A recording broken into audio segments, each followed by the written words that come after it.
Мир вам, друзья мои! Я продолжу отвечать на ваши вопросы, на те прежде, которые увиделись наиболее важными. И вот в данном случае Ольга спрашивает: я давно вас слушаю, но не нашла ответ, как в данной ситуации не осудить власть и силовые структуры, защищающие власть, ограбившую народ. По-хорошему они не хотят уходить. Как достойно действовать, чтобы не было стыдно за позицию страуса, спрятавшего голову в песок, и в то же время помочь избавиться от гнета правителя?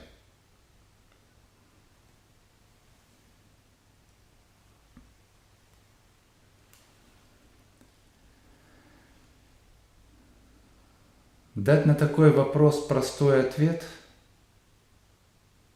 будет неправильно. Ожидаемый тобой ответ.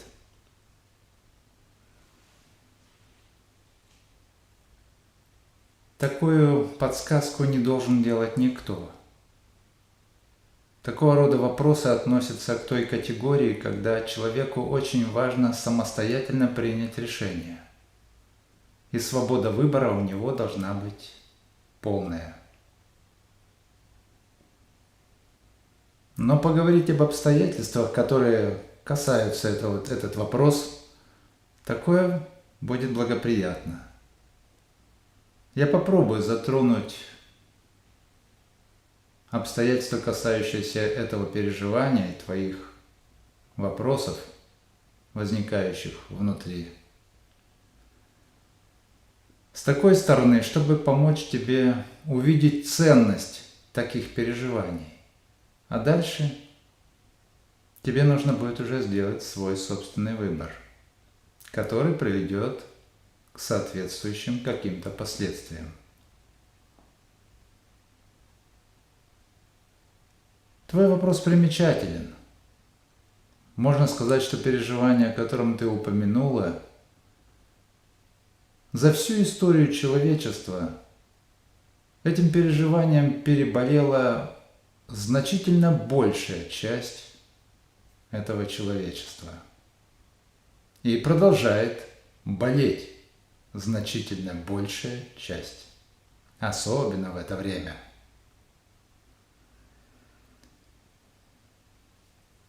И вот для начала мне в качестве своеобразного, наглядного пособия хотелось бы использовать один образ. Образ касается дерева.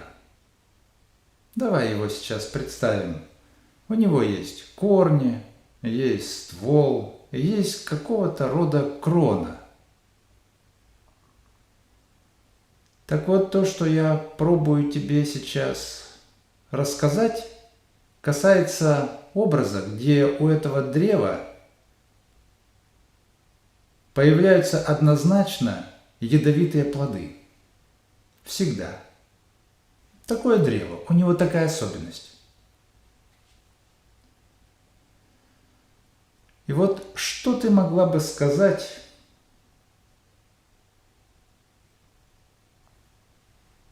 о разумности некоего условного садовника,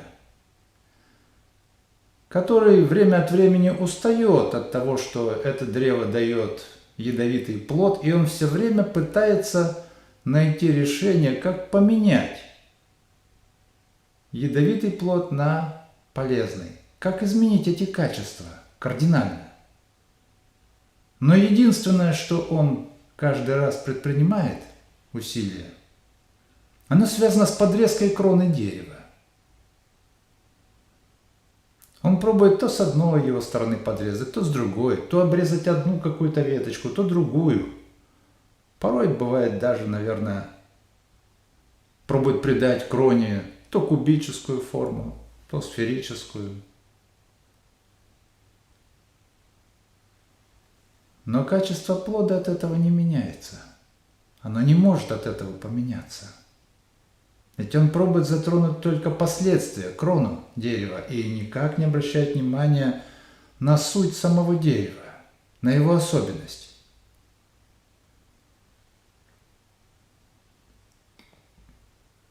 Так вот, твои переживания и мотивы, которые ищут решения, связанные с твоими переживаниями, они однотипны тому, что происходит с этим нашим обозначенным условным садовником. И я могу даже более сказать, если ты вспомнишь, или все вы вспомните, кто слушает, разные великие имена интересных личностей, которые в свое время пытались перестроить существующую форму жизни и сделать какую-то более удобную, которая якобы может принести больше благополучия. Они все действовали однотипно. Однотипно тому, что мы уже упомянули про садовника. Все на самом деле пробовали обрезать только крону. Они ее краили, как только им представлялось. Это приносило некоторые изменения, больше во внешнем облике. Это временно создавало определенные удобства, но временно. А суть плодов всегда оставалась одна и та же по качеству.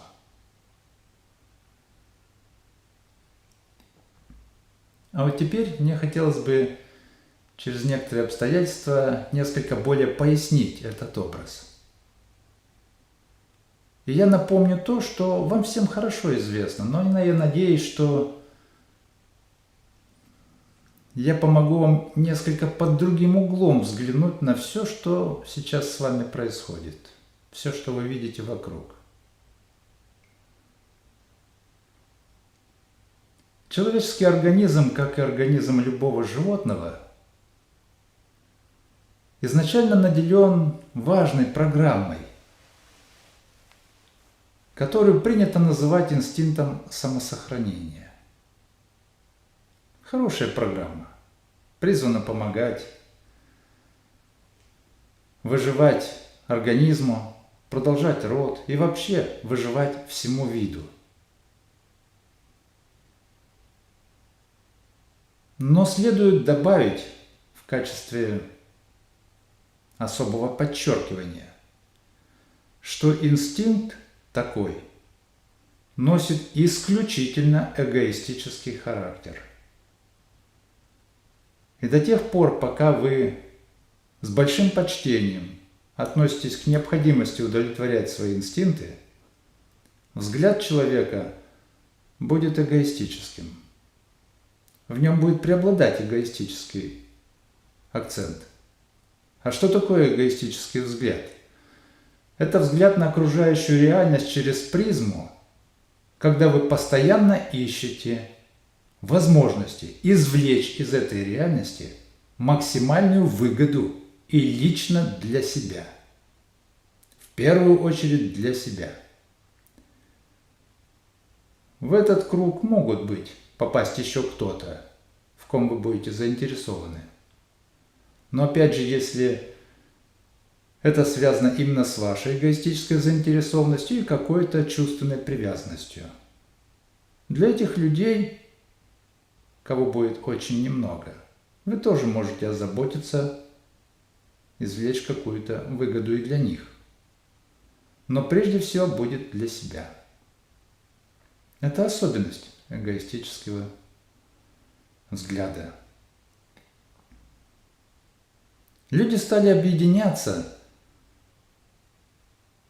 в первое сообщество точно так же, как и объединялись животные в стаи, стада. Но члены стаи воспринимали наибольшую физическую силу и значимость как-то равно и воспринимали эту значимость с одинаковым почтением. В отличие от человека, слабые организмы в стае никогда не начнут мыслить коварно в поисках возможностей, как можно ударить вожака в спину или отравить его, чтобы занять его место. В отличие от этих животных, человеческий организм наделен уникальными качествами интеллекта, очень масштабными возможностями творчества и очень многогранным и несравнимо сильным чувственным миром, что неизбежно подвигло к тому, что человек стал формировать свое общество гораздо более сложнее. Тем более, что именно у людей нет ограничения в возможностях объединяться в своем количестве, нежели это происходит у представителей животного мира.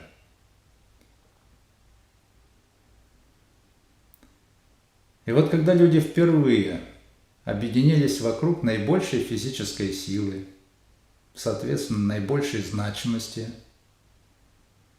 началась эпоха для начинающего развиваться юного человечества, которую можно обозначить как эпоха царства силы. Эта эпоха характеризуется обязательным наличием взаимодействия между хищником и жертвой. Так живет весь мир животный. И так стал жить человек. Со временем неизбежно, благодаря уму и особенностям своим, люди легко стали замечать, что если им удается обрести наибольшую значимость, то это означает и возможность обрести наибольшую выживаемость и возможность извлекать еще больше выгоды из взаимодействия с окружающей реальностью. Поэтому, не ведая об истинных духовных ценностях, что, впрочем, пока еще и сохраняется, люди неизбежно поставили во главу угла в качестве жизнеутверждающего приоритета постоянное стремление утверждать среди ближних свою значимость и взаимодействовать с ними по этой формуле, которую я уже назвал: хищник, жертва. На этом основе и стало формироваться общество потребления. Другого на этой основе возникнуть не могло. Это произошло совершенно естественно.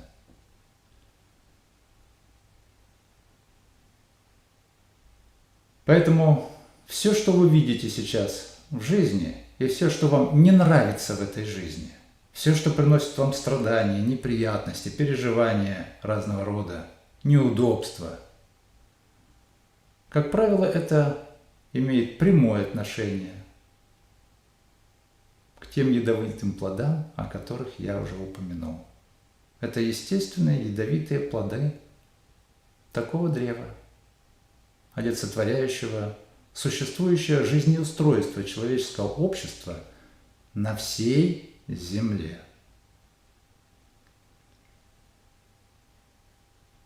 Если вы продолжаете поддерживать жизнедеятельность такого древа, а это происходит совершенно, опять же, естественно, когда вы продолжаете ценить эгоистические приоритеты и боретесь за утверждение своей значимости, воспринимая ближних как объекты, благодаря которым вы можете обогатиться и использовать их в свое благо, мечтать о какой-то справедливости, об установлении какого-то всеобщего благоденствия, это будет несбыточная мечта. Это очень наивное и очень неразумное пожелание. с учетом существующего жизнеустройства. Этого не может быть. Просто не получится.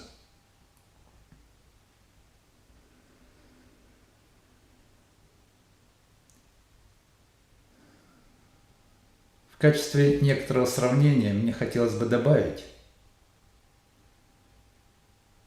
что на смену существующей эпохе царства силы однажды наступит другая эпоха. Эпоха царства души.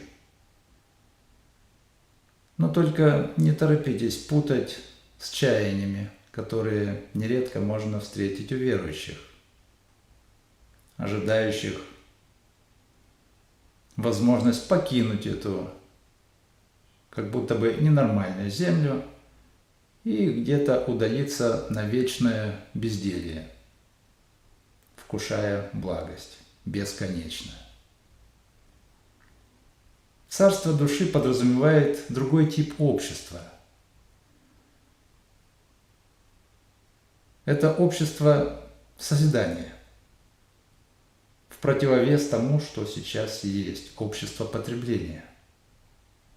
Взаимодействие людей в этом обществе будет происходить не потому, что они видят эгоистическую заинтересованность и возможность наживаться друг на друге, как это происходит сейчас, а когда они стремятся быть рядом друг с другом, ощущая потребность быть полезными друг другу.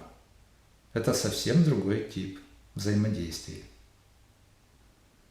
Духовные ценности не призваны удовлетворять эгоистические интересы. Поэтому всякий, кто уважает и прежде всего следует эгоистическим интересам, он будет воспринимать духовный путь развития как некие очень узкие врата, через которые пройти не получится, не отказавшись от многого привычного. Так вот, настоящие духовные ценности, их невозможно встроить в существующее общество потребления. Гармонично встроить их не получится. Так как я уже сказал, что духовные ценности не призваны удовлетворять эгоистические интересы, они способны кардинально менять эти качества в человеке. Его взгляд на окружающую реальность и кардинально менять характер взаимодействия человека с человеком.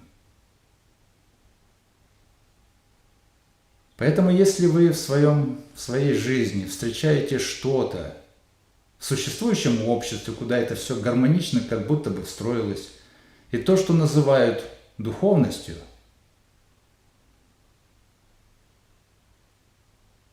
это либо вообще к духовности, к духовным ценностям не имеет никакого отношения,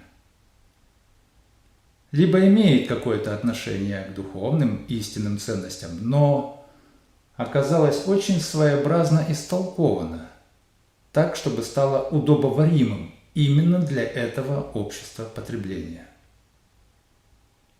Но в этом случае, естественно, оно перестало быть настоящей истинной духовной ценностью. Духовность призвана многое менять, и очень сильно. Но ей позволили быть только украшением в том, что существует. Встроили так, чтобы оно украсило это уродливое дерево с ядовитыми плодами. Использовали духовность как своеобразное елочное украшение. Развесили их по этим ветвям, и со стороны может казаться, надо же, в этом обществе есть что-то интересное. Но это лишь блестящее елочное украшение. Они ничего в корне не меняют. Они не могут менять. Они лишь могут создавать иллюзию успокоения. Вот такова суть существующего. То, что вы видите, то, с чем сталкиваетесь. Поэтому любая ваша попытка что-то поменять в структуре управления, она лишь может создавать временные удобства какие-то и рождать надежду на возможное хорошее благоденствие. Но это будет только временно. Только временно. Структура дерева продолжает и быть такой. И она по-прежнему будет давать ядовитый плод. Но вы уже знаете из Писания такую интересную подсказку. Вот и секира лежит у корней дерев. Всякое древо, не приносящее плода доброго, срубают и бросают в огонь. Эпохи царства силы надо будет закончиться. И закончится она своеобразно. А вам надо быть мудрыми и понимать, что вы живете в обществе, которое можно очень метко охарактеризовать простым житейским выражением, которое нередко можно услышать в вашей жизни. И это выражение звучит просто. Кто успел, тот и съел. Вот по такому принципу вы и живете. Чего ж тогда пытаться предъявлять требования к тому, кто что-то успел больше? Вы все живете по такому принципу.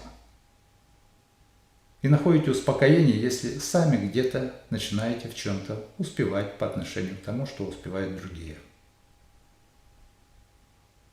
Люди должны посадить другое дерево, создать другой тип общества.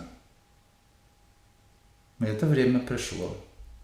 Поэтому будьте мудрыми, будьте внимательными, будьте бдительными, оценивая происходящее вокруг. Вы будете сейчас встречать как происходящее как некое безумие, где все будут всячески стремиться утвердить свою значимость. Но, как правило, это может быть связано и с большим количеством трагедий. Это всегда было так связано.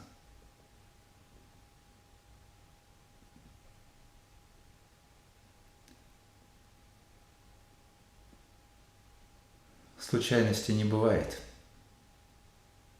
Все, что произошло и происходит, оно закономерно.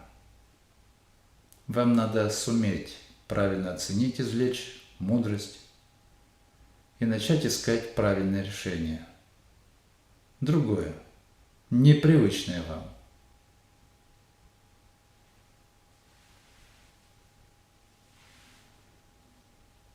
Счастья вам, друзья! Благих вам дней!